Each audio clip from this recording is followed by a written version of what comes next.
हम इन पैसों को इजीली मैनेज कर सकें।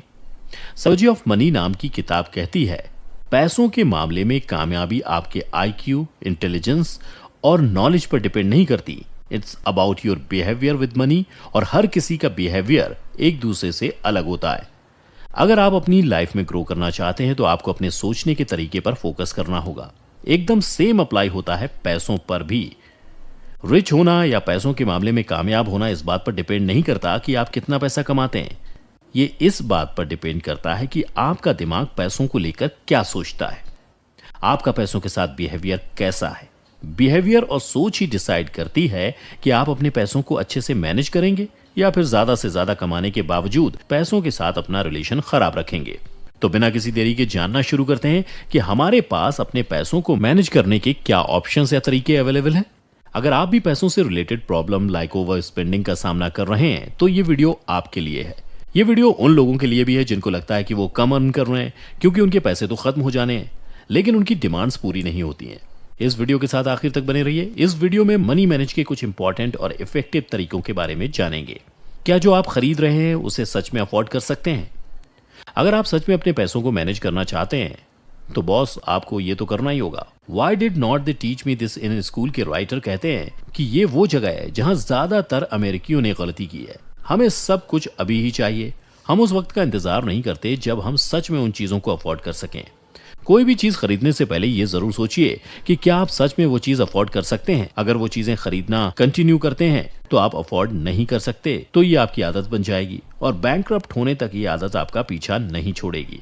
अगर आप अपनी ख्वाहिशों को और गैर जरूरी जरूरतों को कंट्रोल करेंगे तो आपके पास सेव और इन्वेस्ट करने के लिए हमेशा पैसे होंगे। वक्त के साथ आपका पैसा बढ़ता जाएगा। न सिर्फ आप फाइनेंशियली सिक्योर हो जाएंगे बल्कि वो सभी चीजें बड़ी आसानी से खरीद सकेंगे जिन्हें एक दौर में खरीदने के लिए आप अपना फ्यूचर दांव पर लगा रहे थे। लिविंग बिलो योर मीन्स का मतलब ये नहीं कि आप फटीचरों की तरह जीने लगें। इसका सीधा सा मतलब है कि आपको प्रायोरिटाइज करना है कि किस चीज की आपको जरूरत है और किस चीज के बारे में आपको महज ऐसा लगता भर है। अपनी चीजों का ख्याल रखें।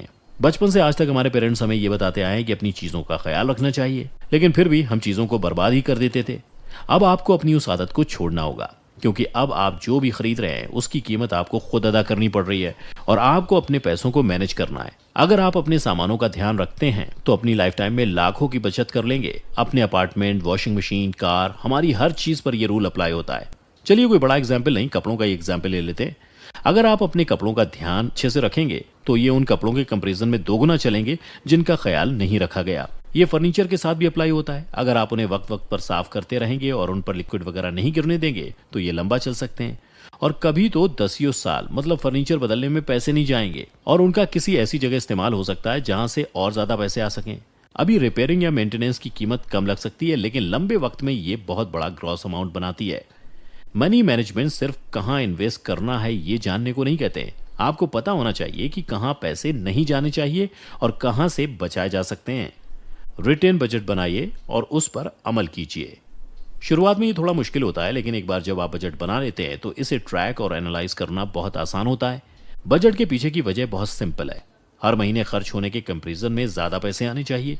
अगर पैसे कम आ रहे हैं तो खर्च भी कम हो रहा है। आप अपनी अर्निंग से ज्यादा खर्च ही नहीं कर सकते क्योंकि फिर तो एक ही चीज होगी, यू विल गेट ब्रोक। हालांकि अगर आप आने वाले कुछ वक्त तक बजटिंग फॉलो करते हैं, फॉलो का मतलब अच्छे से, तो थोड़े वक्त में ही आप फाइनेंशियली सिक्योर हो जाएंगे।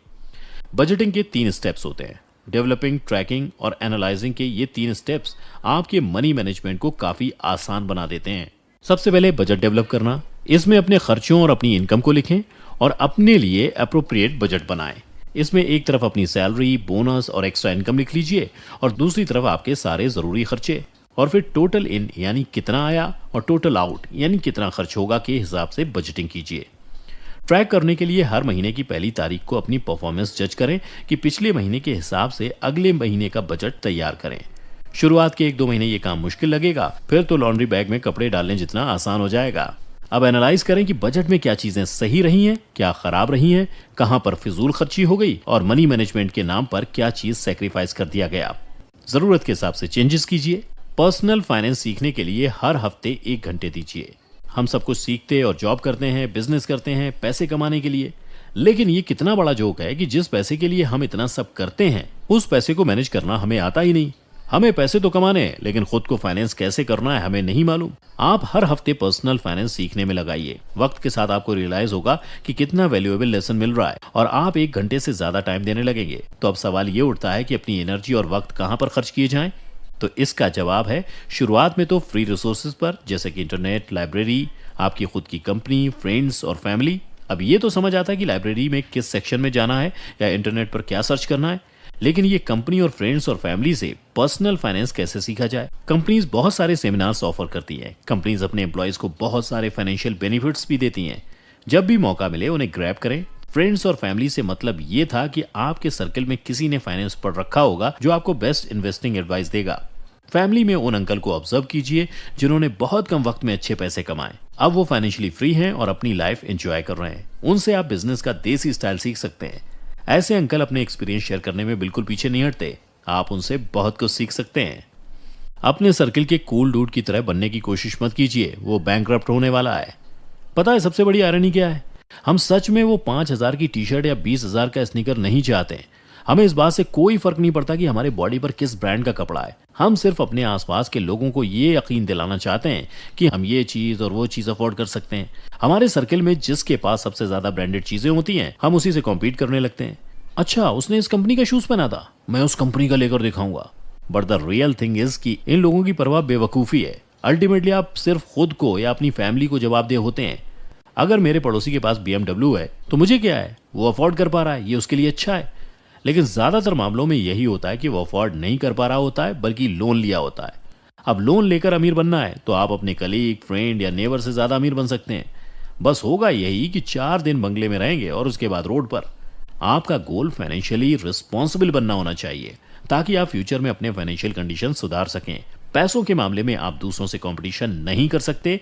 अपने आप को आने वाले कल के लिए बीते हुए कल से बेहतर बनाइए।